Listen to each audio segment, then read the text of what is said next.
On a cold May morning in 1911, the highest court in the United States delivered a verdict that should have destroyed an empire. The Supreme Court declared that Standard Oil, the industrial colossus that controlled 90% of America's refined oil, was an illegal monopoly violating the Sherman Antitrust Act. The company would be shattered into 34 separate pieces, scattered across the map like fragments of a broken crown. It was supposed to be defeat. It was supposed to be punishment. It was supposed to teach the richest man in America that even infinite wealth has limits. But here is what makes that morning strange.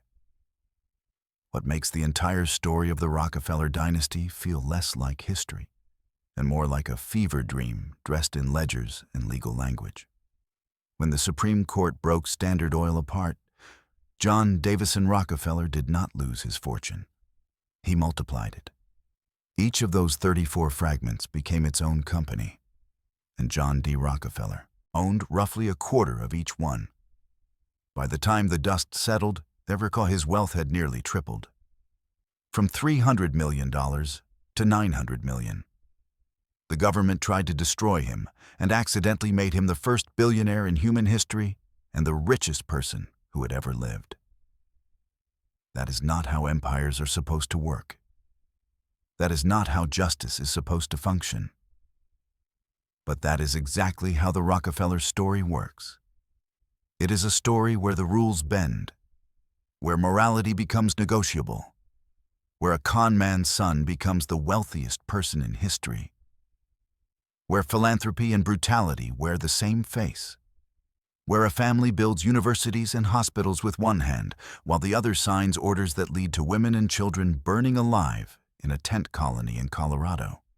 This is not a story about good people who succeeded or bad people who failed.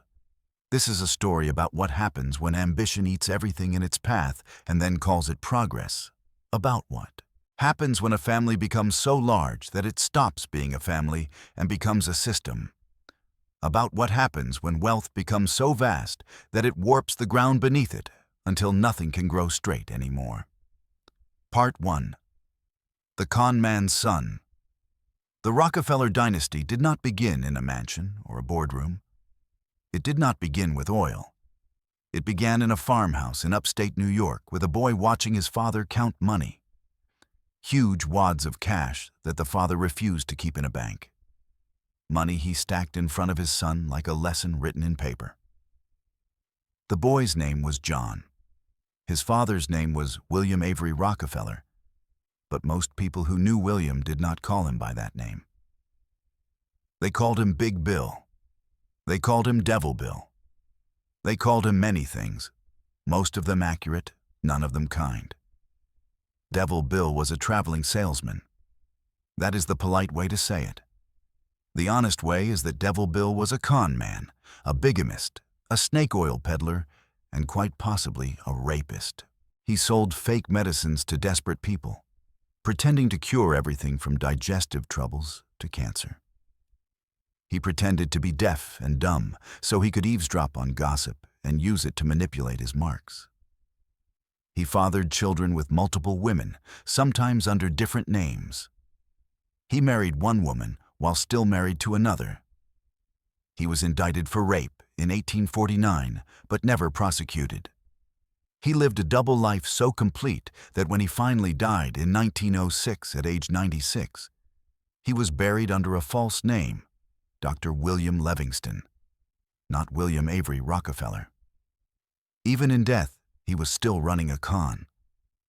Born in Granger, New York in November 1810, William grew up poor, the son of a farmer who loved alcohol more than work. Tall and strong, Devil Bill was an excellent hunter, fisherman, storyteller, and fiddle player. But he had no interest in farming or any form of hard work. In his 20s, he left home to peddle trinkets and miracle cures. Sometimes he carried a slate reading, "I am deaf and dumb," so he could con the soft-hearted while eavesdropping on gossip. He would display his ability to swallow $1 bills and regurgitate them, then offer $10 to anyone who could duplicate the feat. Few could. That is how he got people's attention in small, upstate New York towns.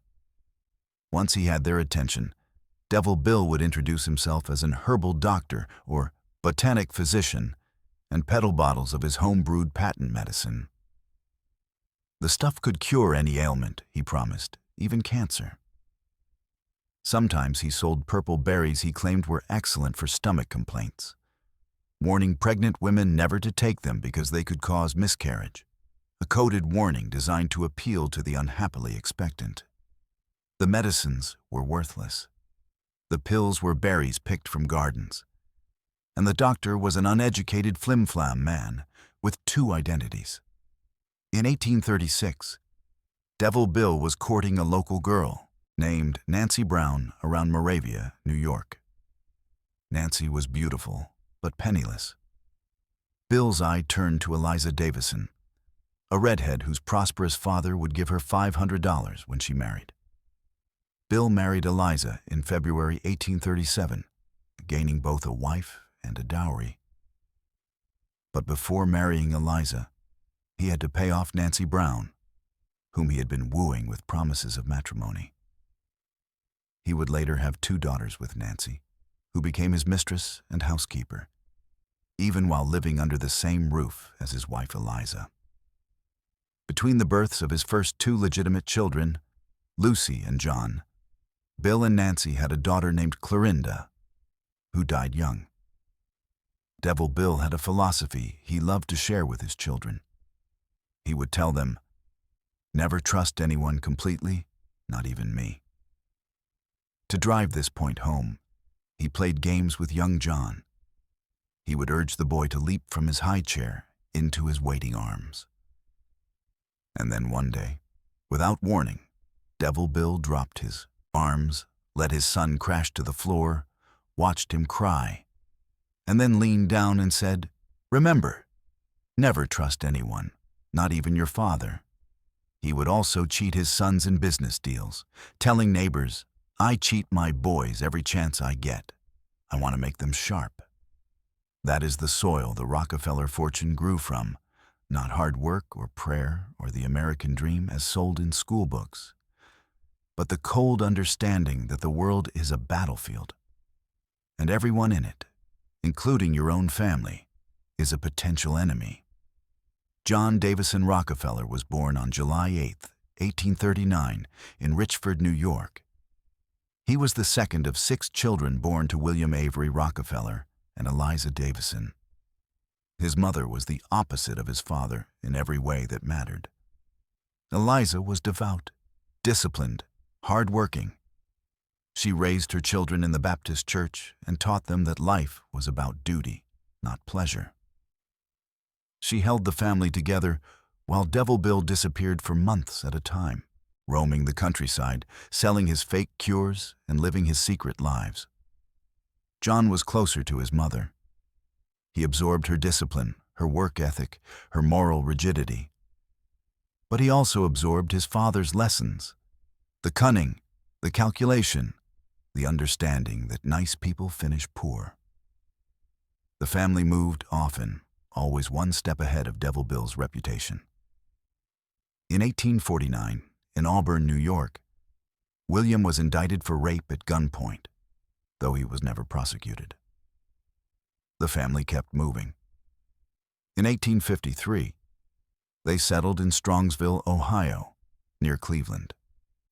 John attended Central High School, where he excelled in mathematics and joined the debating team. He could calculate transportation costs in his head faster than most people could write them down. Math was his language. Numbers did not lie. Numbers did not cheat. Numbers could be controlled. And control, for John D. Rockefeller, would become the entire point of existence. In the spring of 1855, at age 16, John spent 10 weeks at Folsom's Commercial College, learning bookkeeping, penmanship, commercial history, and banking. From his father, he had learned how to draw up notes and other business papers. His father was meticulous in business matters and believed in the sacredness of contracts, even as he violated every other moral principle. In August 1855, John began looking for work in Cleveland as a bookkeeper or clerk. Business was bad, and he had trouble finding a job. For 6 weeks, he walked the streets, knocking on doors, asking for work. Finally, a commission merchant firm called Hewitt and Tuttle hired him as an assistant bookkeeper for 50 cents a day. It was not much, but it was a start. And for John D. Rockefeller, that first day of work, September 26, 1855, became a holy day he celebrated every year for the rest of his life. Job Day, the day he stopped being dependent, the day he entered the world of commerce, the day he began building what would become the most powerful private fortune in human history. He was methodical, obsessive. He arrived early, stayed late, double-checked every entry, impressed his employers with his precision. By 1858, Rockefeller had more responsibilities. He arranged complicated transportation deals involving freight moved by railroad, canal, and lake boats. He began trading on his own account, cautiously, only undertaking ventures when he calculated they would succeed. He had iron nerves and would carry through complicated deals without hesitation. This combination of caution, precision, and resolve brought him attention and respect in Cleveland's business community. On March 1, 1859, several months before his 20th birthday, Rockefeller went into business for himself, forming a partnership with a neighbor, Maurice B. Clark. Clark initiated the idea and offered $2,000 toward the goal. Rockefeller had only $800 saved, so he borrowed $1,000 from his father, Big Bill, at 10% interest. This loan was crucial, allowing him enough capital to build his own wealth. That first year, the commission business grossed $450,000. The boy who used to watch his father count stolen money was now counting his own. And then, in 1859, something happened that would change everything. Not just for John D. Rockefeller, but for the entire world. In Titusville, Pennsylvania, a man named Edwin Drake drilled the first commercial oil well. Oil had existed forever. Native Americans had used it for medicine. People had skimmed it off ponds. But no one had figured out how to extract it from the ground in large quantities, how to industrialize it, until Drake. When that well came in, it was like discovering fire for the second time. Suddenly there was a new substance, cheap, abundant, useful. It could be refined into kerosene, and kerosene could light lamps. Before oil, light was expensive. Whale oil and candles cost money most people did not have. But kerosene was cheap, democratic. It meant poor families could afford to light their homes at night. It meant children could read after sunset. It meant the day did not have to end when the sun went down. John D. Rockefeller saw the oil boom in Pennsylvania and recognized something most people missed. The real money was not in drilling. Drilling was chaotic, unpredictable. Some wells hit, some missed. Fortunes were made and lost on luck. No, the real money was in refining, taking crude oil and turning it into something people could use. That was stable, controllable. That was where you could build a system. In 1863, Rockefeller and his partners, including chemist Samuel Andrews, who understood oil chemistry, invested in an oil refinery near Cleveland. Within 2 years, it was the largest refinery in the area. In February 1865, Rockefeller bought out the Clark brothers at an auction for $72,500, a huge sum. But he knew what he was buying. Control. He sold his other interests and with Andrews formed Rockefeller and Andrews. By 1867, his brother William Rockefeller Jr. and Henry M. Flagler had joined as partners.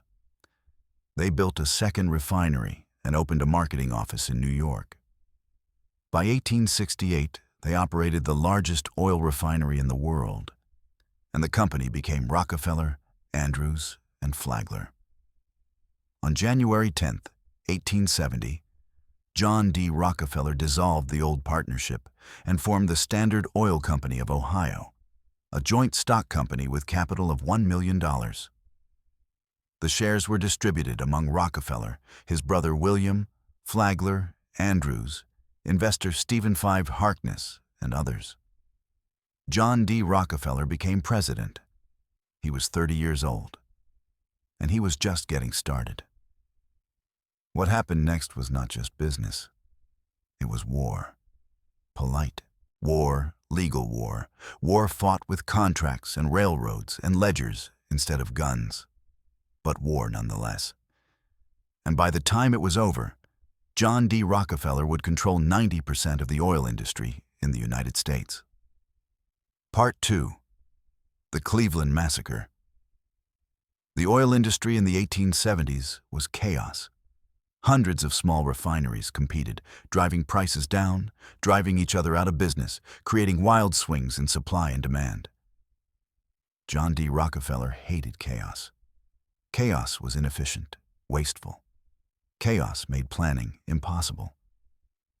So he decided to eliminate it, not by competing but by absorbing, buying out competitors one by one until no competition remained.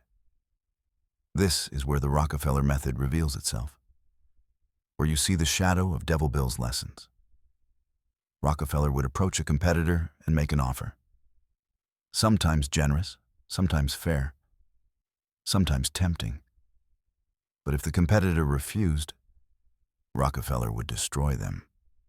He controlled transportation through secret deals with railroads that gave him massive rebates, discounts competitors could not get. He could ship oil cheaper than anyone else, which meant he could sell cheaper, undercutting competitors' prices until they went bankrupt. Then he would buy their refineries for pennies on the dollar. The railroads were desperate for steady business and willing to cut deals. Standard Oil promised them 60 carloads of oil daily, a volume that appealed to railroad owners wanting high, steady income. In 1871, Rockefeller participated in the South Improvement Company, a scheme involving railroads and major refiners to fix prices and crush competition. When news of the SIC leaked, public outrage forced its dissolution. But Rockefeller had already learned valuable lessons about coordinating with railroads. In 1872, in what would later be called the Cleveland Massacre, Rockefeller bought out, shut down, or bankrupted 22 of his 26 Cleveland competitors in just 3 months. 22 companies gone, absorbed into Standard Oil. Some sold willingly. Some sold because they had no choice. One refiner, John H. Alexander, later testified about the pressure, saying there was a feeling that unless they joined Rockefeller, they were virtually killed, that if they did not sell, they would be crushed out. He said they had contracts with railroads that could run competitors into the ground if they pleased. And that is exactly what happened. By 1874, Standard Oil controlled 25% of the refining market. By 1880, 85%. By the end of the decade, 90%. It was not just a company, but a system, vertically integrated. Rockefeller did not just refine oil. He controlled pipelines, transportation, storage, distribution. He owned forests to make barrels, trains to ship them, the tank cars themselves. He owned everything the oil touched from the moment it came out of the ground until it lit someone's lamp. It was the most efficient industrial machine ever built. It was also the biggest monopoly America had ever seen. And here is the strange thing. The thing that makes this story difficult to process. Standard Oil made oil cheap. In 1870, kerosene cost 26 cents per gallon. By 1880, 9 cents. Standard Oil did not raise prices, it lowered them. It increased production, made oil affordable for millions, brought light to homes that had lived in darkness, created jobs, paid workers more than competitors did. By every measurable standard, it was good for consumers. And it was also ruthless. Competitors destroyed, workers exploited, communities dominated, politicians bought, regulators captured, the legal system bent until it snapped. John D. Rockefeller did not see it as evil. He saw it as progress, the natural order. The strong survive, the weak disappear. Chaos is replaced by order, and order makes everything better. This was not greed or cruelty, but God's will. Rockefeller genuinely believed his success was divine favor, that his wealth proved he was doing right. He tithed 10% of his income from childhood. He taught Sunday school. He prayed daily. He believed accumulating wealth and serving God were not contradictions, but the same thing. God wanted him rich because being rich meant he could do more good. Once you accept that logic, once you believe your wealth is divinely ordained, anything you do to protect it becomes righteous. This is the darkness at the center of the Rockefeller story. Not that John D. Rockefeller was a bad person, but that he was not. He was good by his own measure. Devout, disciplined, charitable, kind to family, gentle with children. He did not drink, smoke, gamble, or chase women. He married Laura Celestia Spellman in 1864 and stayed faithful until she died in 1915. They had 5 children, 4 daughters, and 1 son. He was a loving father, dutiful, husband, model Baptist, and also a man who built his fortune by systematically destroying anyone who stood in his way.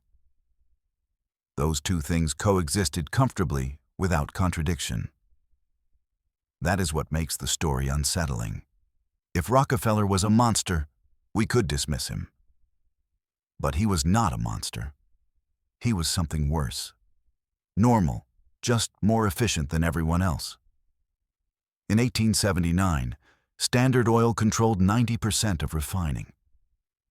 According to economics theory, a monopoly should restrict output and raise prices to exploit consumers. But Standard Oil did the opposite. Output quadrupled from 1870 to 1880. Prices dropped from 26 cents to 9 cents per gallon. It revolutionized refined oil production, brought productivity explosion, improved millions of lives, shrunk the cost of light by a factor of 30, adding hours to days worldwide. This is what defenders point to. Look at results, efficiency, benefits to society. How can you call something evil when it makes life better for everyone? But results do not erase methods. Efficiency does not justify cruelty. Making the world better for consumers does not make it okay to crush workers, destroy competitors, corrupt politics. You can do good with bad methods. You can improve the world while damaging it. That is exactly what Standard Oil did. The public did not know most of this at first. For years, Standard Oil operated in secrecy. The trust was a legal innovation designed to hide operations. Stock in dozens of companies was transferred to trustees who managed them as one entity. On paper, they looked separate. In reality, all controlled by Rockefeller. It was brilliant and legal, at least for a while. But eventually people noticed. Competitors complained, journalists investigated, politicians paid attention. In 1890, Congress passed the Sherman Antitrust Act, a law designed to prevent monopolies and restraints on trade. It was vague, broad, unclear in meaning and enforcement.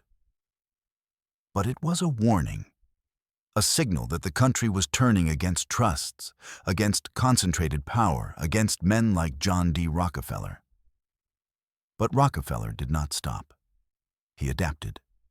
Standard Oil reorganized, moved headquarters to New York, built a massive 9-story granite building at 26 Broadway, a fortress, a temple to capital.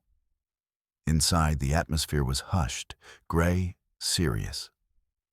Men in dark suits moved through marble hallways.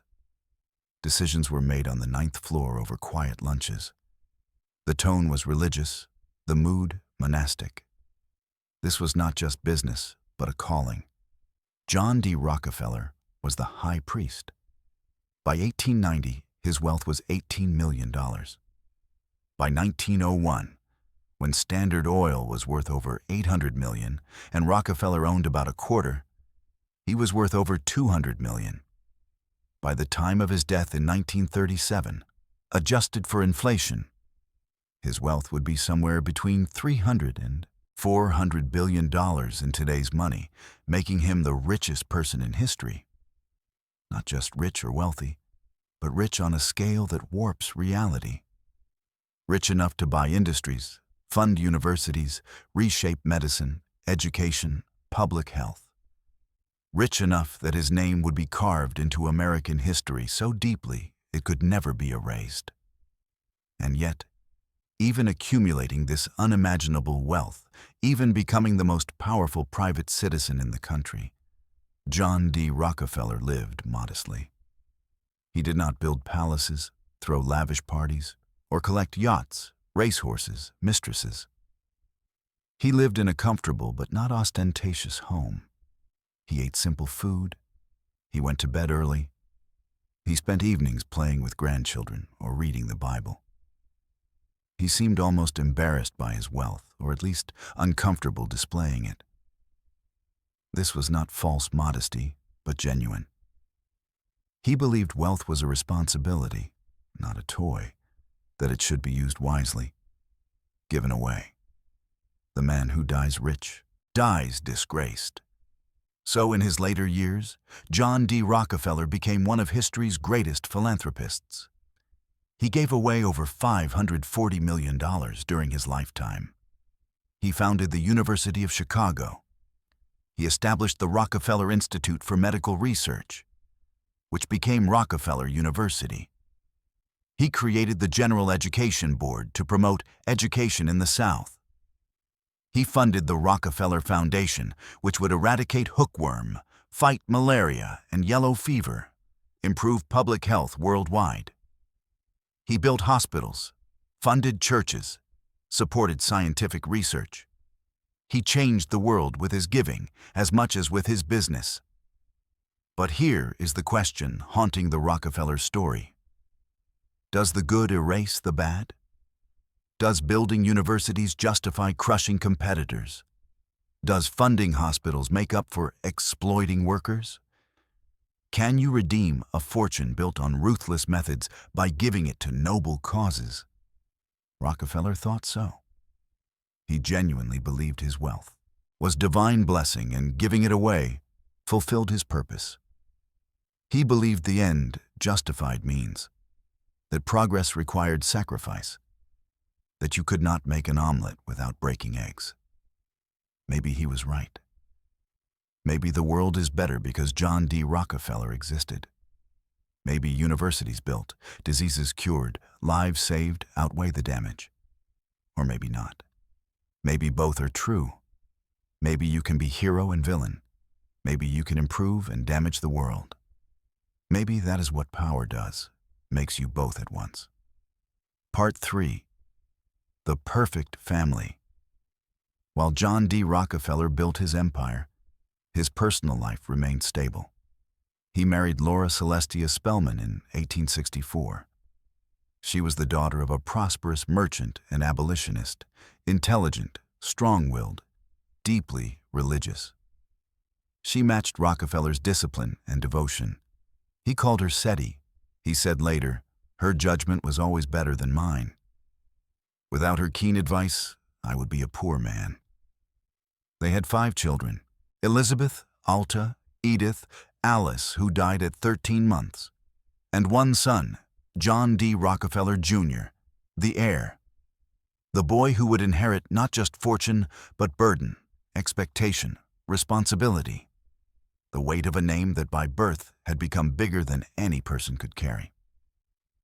John D. Rockefeller, Jr., born January 29, 1874, grew up inside the empire.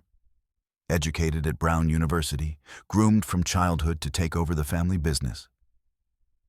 But he was different from his father. Softer, more sensitive, more troubled by moral complexities of wealth. He cared what people thought. He wanted to be liked. He wanted the Rockefeller name associated with good, not greed. That desire to redeem family reputation would shape his life. It would also make him vulnerable. When the family's sins surfaced into public view, Junior would have to face them.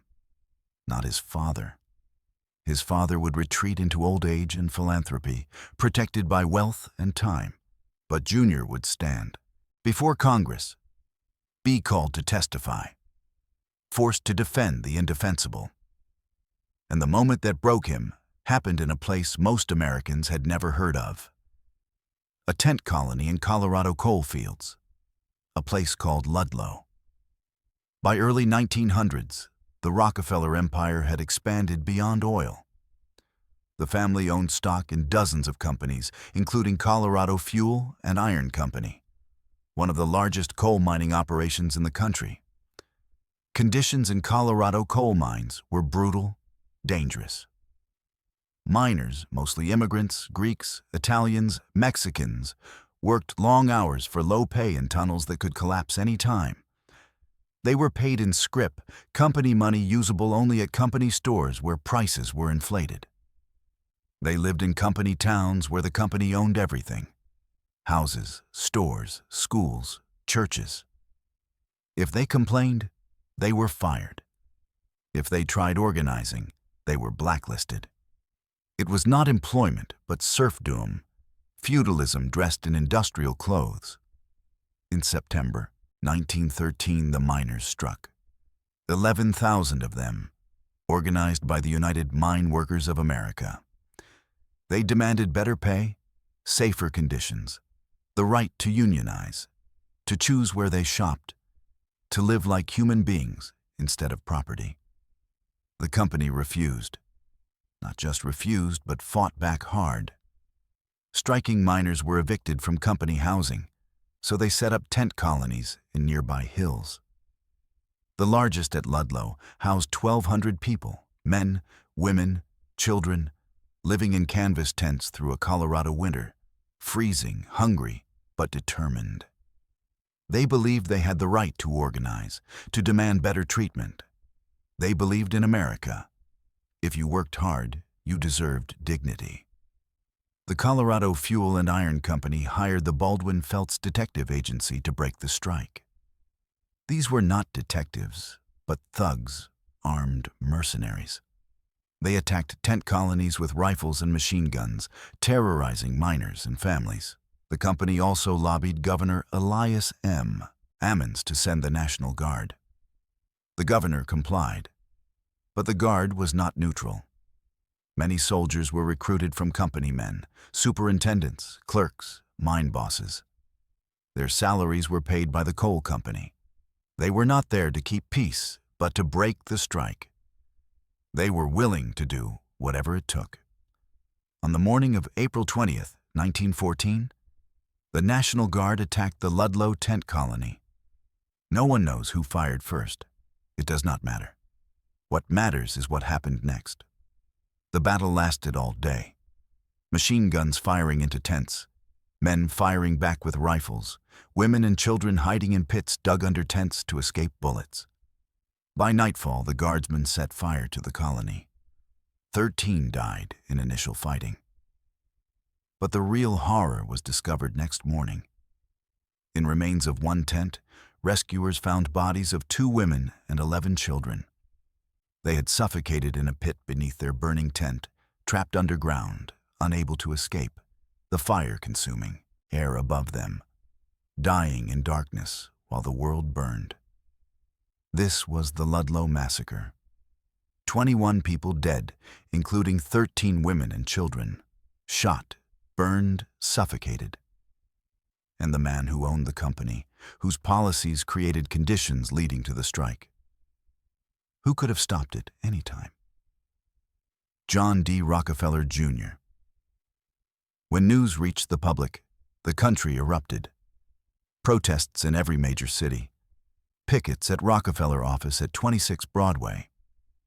Ministers denouncing Rockefeller from pulpits. Newspapers calling him murderer. The family tried denying responsibility, claiming soldiers acted without orders, blaming miners for starting violence. No one believed it. Everyone knew the truth. Colorado Fuel and Iron was owned by Rockefellers. The National Guard was armed and funded by the company. The policies creating mine conditions, refusal to negotiate with unions, decision to evict miners and hire thugs to terrorize them. All came from the top, from men answering to John D. Rockefeller, Jr. In January 1915, John D. Rockefeller, Jr. testified before the United States Commission on Industrial Relations. He sat before Congress trying to defend company actions, trying to explain miners were not dissatisfied, conditions were admirable. The strike had been imposed from outside by union agitators. He said, "There is just one thing that can settle this strike: unionizing the camps. And our interest in labor is so profound, we believe so sincerely that interest demands camps be open camps. We expect to stand by officers at any cost." Chairman Frank Walsh asked directly, "And you will do that if it costs all your property and kills all your employees?" Rockefeller hesitated, then said yes. He actually said yes. He would rather see every miner die than allow unionization. That was the moment the mask slipped. That was when the world saw exactly what the Rockefeller fortune was built on. Not just oil or efficiency, but willingness to let people die rather than share power. The testimony destroyed Rockefeller Jr.'s reputation. For years afterward, he was known as the man responsible for Ludlow, whose greed killed children, who valued profits over human life. It haunted him for the rest of his days. He tried making amends. He hired labor relations expert William Lyon Mackenzie King, who would become Prime Minister of Canada, to help develop better policies. He implemented company unions, giving workers some voice without actually allowing independent organization. He visited mines himself, went underground, talked to workers, tried showing he cared. But the stain never fully washed off. Ludlow was proof the Rockefeller fortune was not clean, that wealth was built on suffering, that philanthropy, however generous, could not erase the blood. And here is the cruel irony. The strike failed. The union did not win recognition. Miners went back to work under same conditions as before. 21 people died at Ludlow. Dozens more in 10 days of violence afterward as miners across Colorado rose in rage, attacking mine property and guards. As many as 70 died total. And for what? Nothing changed. The coal company kept operating. The Rockefellers kept making money. The system did not break. It bent slightly, absorbed the shock, kept going. Because that is what systems do. That is what power does. It survives even when it should not, even when it does not deserve to. Part 4. The Empire Strikes Back. While Ludlow burned, while John D. Rockefeller Jr. was dragged through the press, his father remained mostly untouched. John D. Sr. had retired from active Standard Oil management in 1897, though retaining the president title until 1911. He spent later years focused on philanthropy and health. By his 50s, Rockefeller suffered digestive problems and moderate depression. The stress of building empire had taken toll. In a particularly stressful 1890s period, he developed alopecia, losing all hair including eyebrows and mustache. He started wearing toupees by 1901. His mustache never grew back, but other health problems subsided as he lightened his workload. He gave up controlling every detail. He let go. And paradoxically, as he let go, his health improved and wealth kept growing. He spent more time at estates. He had homes in New York City, Lakewood, New Jersey, and most famously, Kaikwit, a 40-room mansion in Pocantico Hills overlooking the Hudson River about 25 miles north of Manhattan.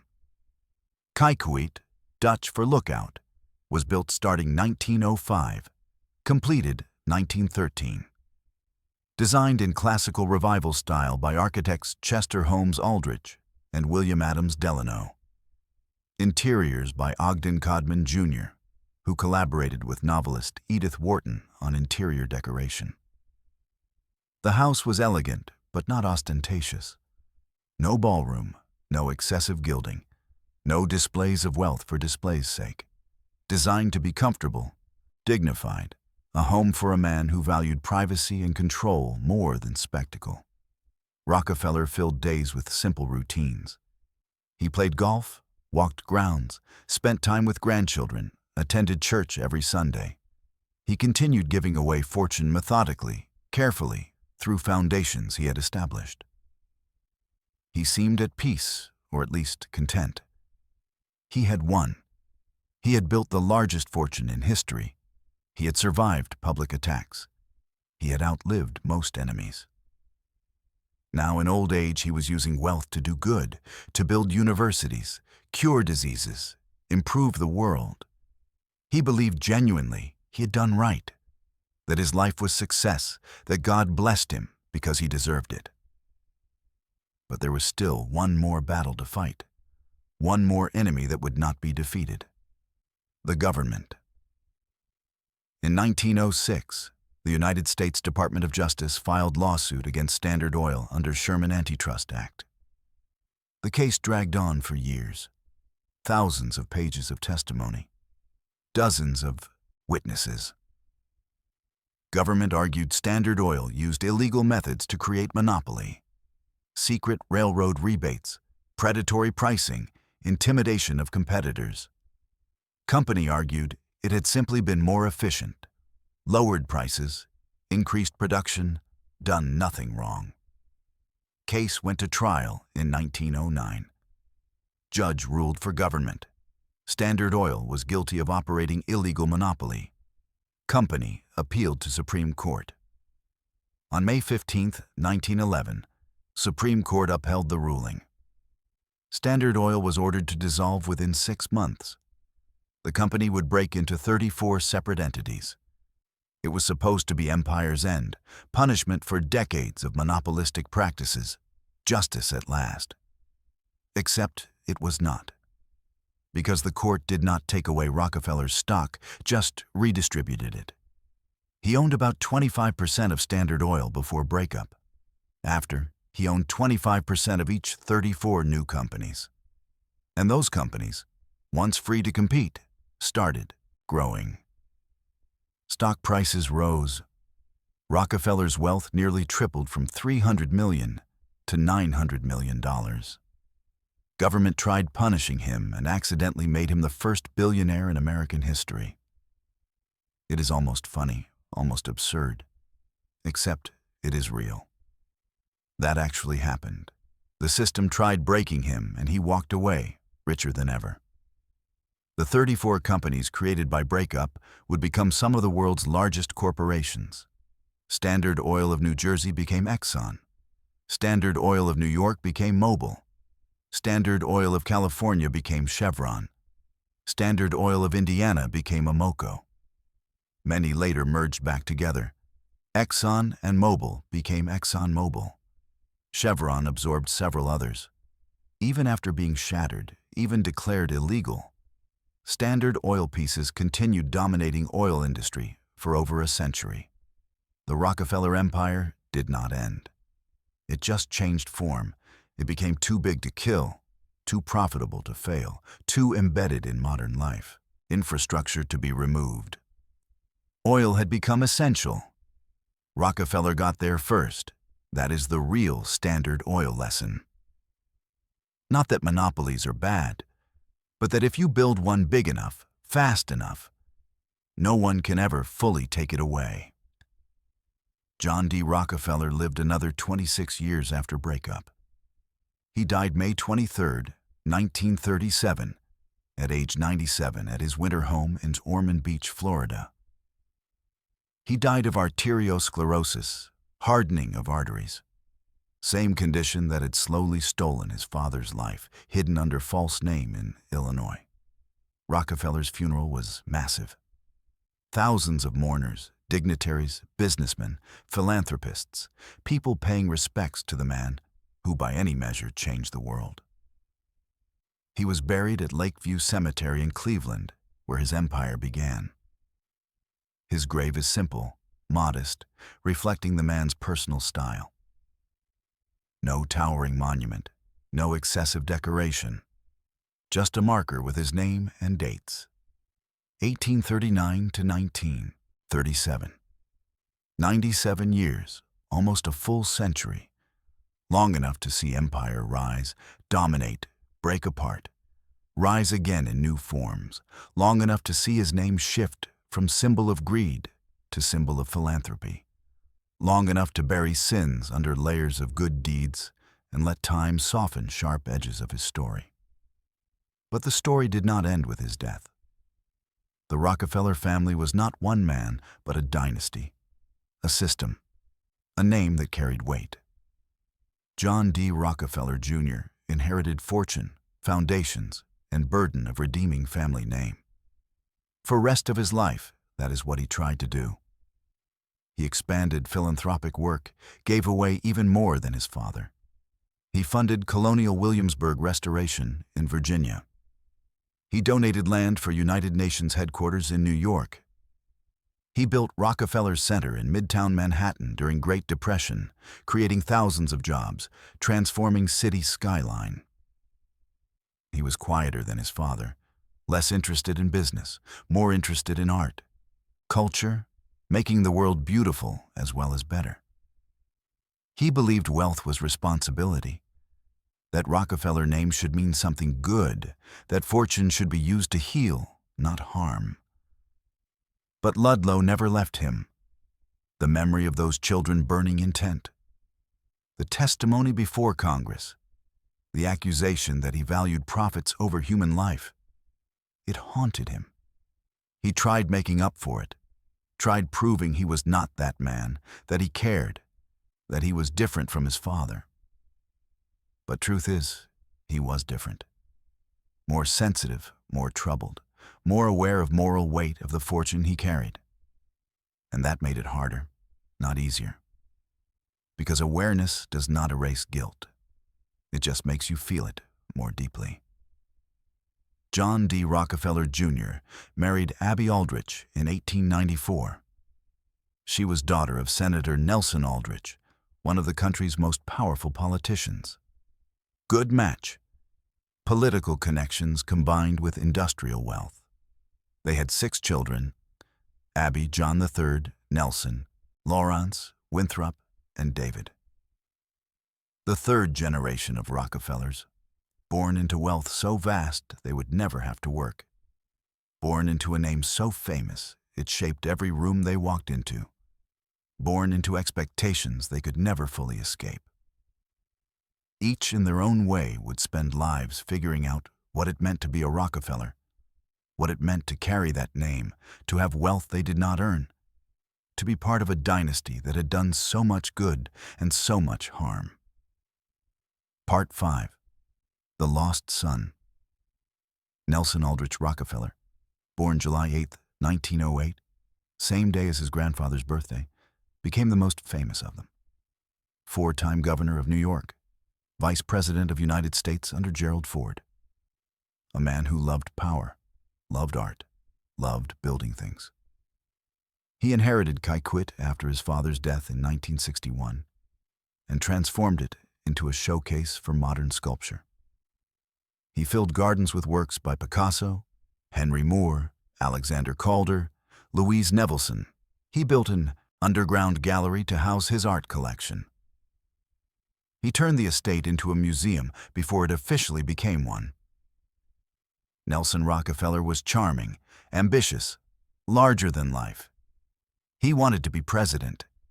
He tried 3 times and never made it.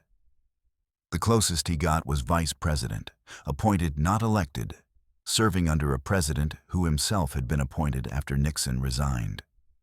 Nelson Rockefeller never won a national election. He died in 1979, not in hospital, not surrounded by family, but in a townhouse in Manhattan with a much younger woman who was not his wife. Heart attack. Official story was he died working late on a book about his art collection. Truth, whispered but never confirmed, was something messier, something human, something that did not fit the public Rockefeller image. But the darkest chapter of Rockefeller dynasty, the one still haunting the family, happened to Nelson's youngest son, Michael Clark Rockefeller, born May 26, 1938. 23 years old in November 1961. A recent Harvard graduate, an adventurer, art collector, a young man who wanted to do something that mattered, something that had not been done before. He wanted to collect primitive art from places most people had never heard of, bring it back to New York, make his mark. So he traveled to Dutch New Guinea, a remote island off Australia's coast. He went to collect art from the Asmat people, one of the last Stone Age cultures on Earth. The Asmat were warriors, headhunters, cannibals. Their culture was built around ritual violence, sacred revenge, belief that death must be answered with death. Michael Rockefeller knew this. He was warned. But he went anyway. On November 18, 1961, Michael and Dutch anthropologist René Wassing were traveling in a wooden catamaran along New Guinea's coast when their boat capsized. Huge waves, strong currents. The boat flipped. 2 native guides swam to shore for help. Michael and Wassing clung to the overturned hull. They drifted. Hours passed. No help came. Morning came. Michael said to Wassing, "I think I can make it." He meant the shore, visible in distance, maybe 10 miles away, maybe more. Water was infested with crocodiles. Currents were brutal. Shore was swamp, dense, impassable. But Michael was young, strong, confident. So he tied 2 empty gasoline cans together with his belt for flotation. And he swam. That was the last time anyone saw him alive. Wassing was rescued next day, 22 miles from shore. Dutch government launched massive search. Ships, airplanes, helicopters. Nelson Rockefeller and wife flew to New Guinea to help search. They spared no expense, but found nothing. No body, no sign, no trace. After 9 days, Dutch Interior Minister declared there is no longer hope of finding Michael Rockefeller alive. Family left island. 2 weeks later, search was called off. Official cause of death was drowning. Michael Rockefeller was declared dead in 1964. But that is not where story ends. Rumors started almost immediately. Whispers that Michael made it to shore, that he was captured by Asmat, that he was killed in revenge for a raid years earlier when Dutch soldiers killed several Asmat chiefs, that he was beheaded, that his body was ritually consumed, that his bones were turned into daggers, that his skull was kept as trophy. For decades, these were just rumors. Dark speculation, the kind of story people tell about remote places and mysterious deaths. But in 2014, journalist Carl Hoffman published a book called Savage Harvest. Result of years of research, including interviews with Asmat villagers who claimed witnessing what happened to Michael Rockefeller. According to Hoffman's sources, Michael did make it to shore, exhausted, alone, wearing only underwear. He was met by warriors from village of Otsianep, warriors who had been waiting for chance to avenge their dead chiefs, warriors who saw a white man vulnerable without power and took revenge. They speared him. They beheaded him. They performed rituals over his body. And yes, according to sources, they consumed parts of him. Ritual cannibalism. Sacred violence. Closing of a circle opened years earlier when Dutch soldiers killed their people. Dutch government buried these reports, classified them, never investigated fully. Rockefeller family was told stories were false, that Michael had drowned, that there was no evidence of anything else. Maybe that is true. Maybe witnesses were lying. Maybe rumors were just rumors. Maybe Michael Rockefeller did drown in ocean and his body was never found. But maybe not. Maybe the richest family in America lost their son to the same violence, wealth, and colonialism had inflicted on indigenous people for centuries. Maybe the world came for them in a way they could not control. Maybe for once, money and power were not enough. Maybe Michael Rockefeller died in a way money could not prevent, could not avenge, could not undo. And maybe that is the most honest ending to story. Because for all their wealth, power, all the good they did and harm they caused, Rockefellers were still just people. Mortal, vulnerable, subject to same chaos, cruelty, randomness as everyone else. They could build empires, reshape industries, fund universities, cure diseases, leave their name on buildings worldwide. But they couldn't protect their children from drowning in ocean or being killed on remote beach by people who had their own reasons for violence. The Rockefeller fortune could not buy that. Nothing could. Part 6. The Long Shadow. The Rockefeller dynasty continued after Michael's death. David Rockefeller, youngest of John D. Jr.'s 6 children, became family face in late 20th century. He was chairman and chief executive of Chase Manhattan Bank. He was philanthropist. He was advocate for international cooperation and globalization. He lived to be 101 years old, dying March 2017. He was the last of his generation, last direct link to men who built empire. With his death, Rockefeller name began fading from front pages, not because family disappeared, but because wealth at certain scale stops being about individuals and becomes about institutions. The Rockefeller fortune is now managed by trusts and foundations. It is spread across hundreds of descendants. It is invested in thousands of companies. It is part of global finance infrastructure. It is everywhere and nowhere at same time. The Rockefeller name still carries weight, still opens doors, still means something. But what it means has changed. It is no longer the name of the richest man in world. It is name of a family that was once richest in world. It is name of museums and foundations and university buildings. It is name on a estate in Pocantico Hills, now a national historic site open to public, where tourists can walk through gardens, look at art.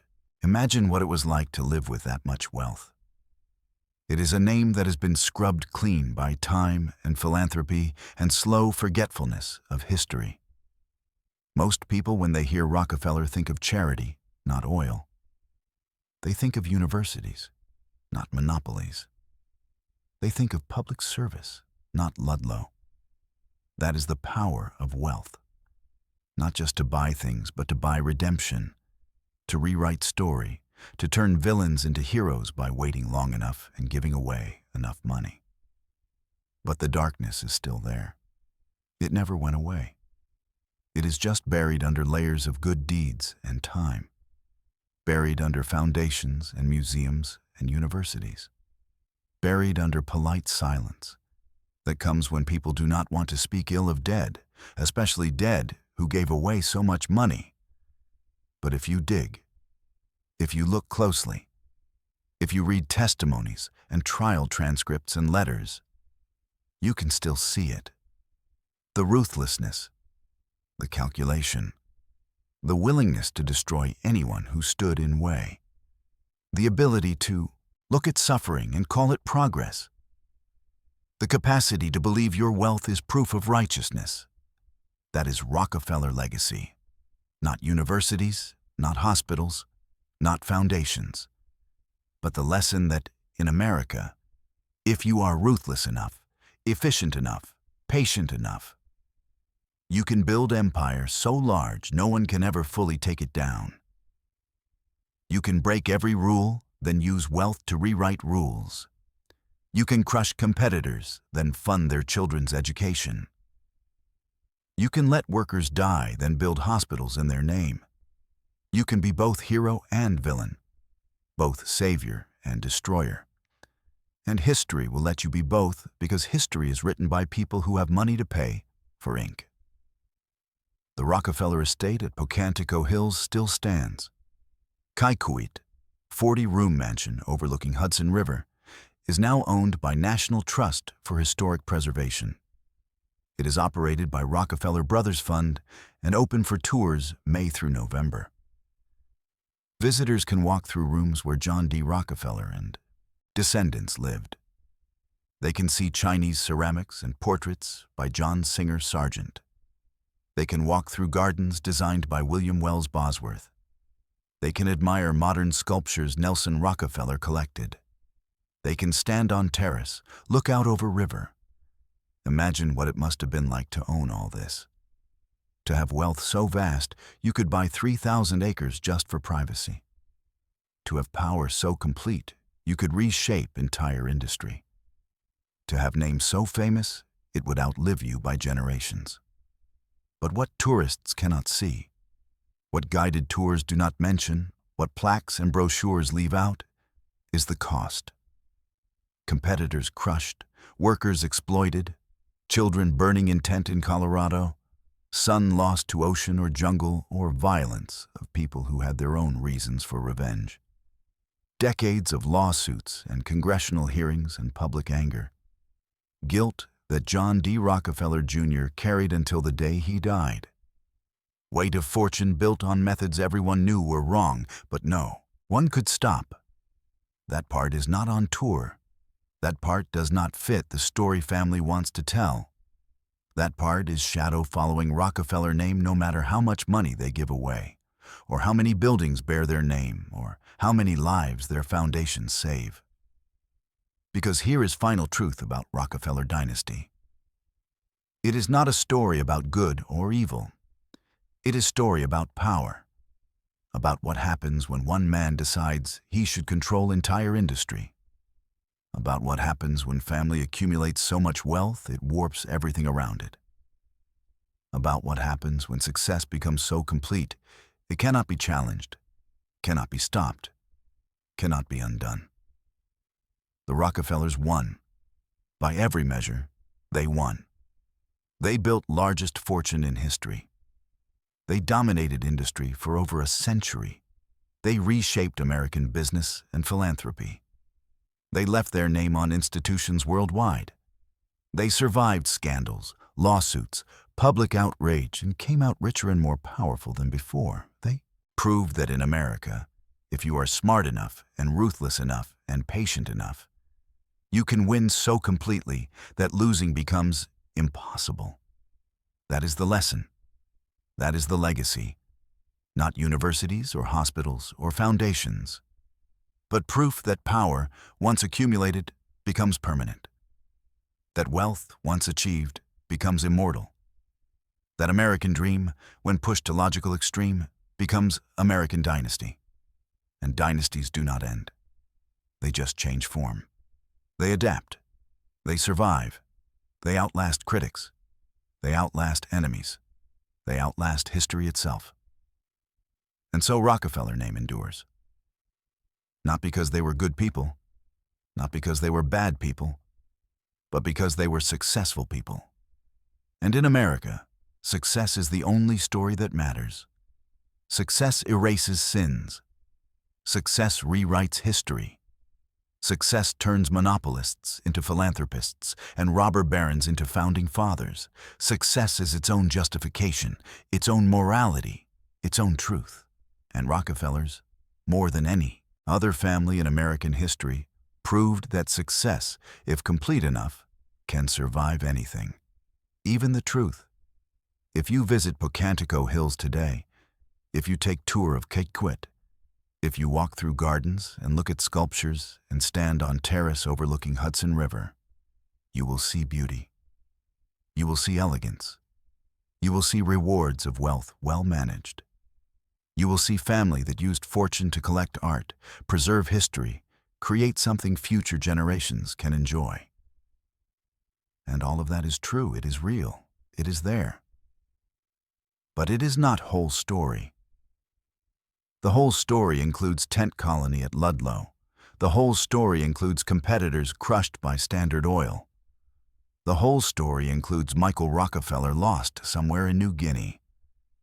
The whole story includes Devil Bill Rockefeller buried under false name. The whole story includes all of it, good and bad, progress and brutality, hospitals and massacres, universities and monopolies, light and darkness, both at same time, forever, intertwined. Because that is what power does. It creates both. It requires both. It cannot exist without both. And Rockefeller Mansion at Pocantico Hills is monument to that truth. Not to success alone, not to failure alone, but to strange, uncomfortable fact that in America, the two are often the same thing. That you can build fortune on suffering and use it to ease suffering. That you can destroy lives and save lives with same money. That you can be remembered as both hero and villain because you were both. That history is not clean. That power is not pure. That wealth, no matter how it is spent, cannot erase methods used to acquire it. The mansion stands. The family endures. The name survives.